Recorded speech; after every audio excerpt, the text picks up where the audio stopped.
In the Middle East, a 4-day ceasefire went into effect in Gaza, starting Friday morning, following which Hamas will release 13 Israeli women and child hostages.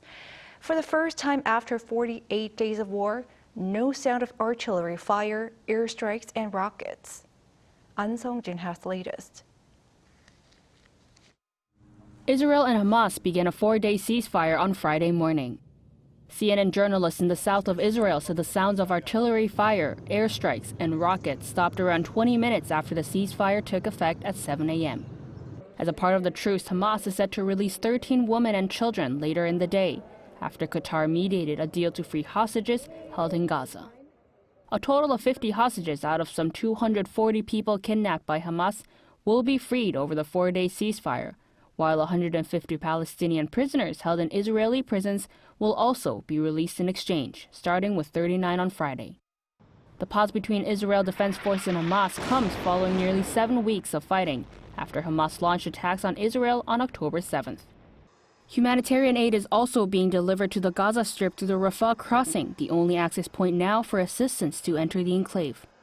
According to Egypt's State Information Service, some 130,000 liters of diesel fuel and 4 trucks of gas will enter Gaza from Egypt daily starting Friday. Humanitarian supplies including food, medicine, and water will also enter the Strip on 200 trucks.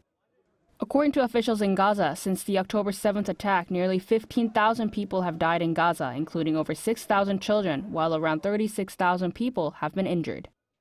And the death toll could be even higher, with the authorities in Gaza pointing to difficulties in retrieving bodies as the war escalated. Meanwhile, Prime Minister Benjamin Netanyahu made it clear that Israel's military campaign will continue after the pause. We'll continue with our war aims, namely to eradicate Hamas. Israeli Defense Minister Yoav Gallant, speaking to the IDF naval personnel on Thursday, also vowed that Israel would resume intense fighting after the short truce. Ahn Sung-jin, Arirang News.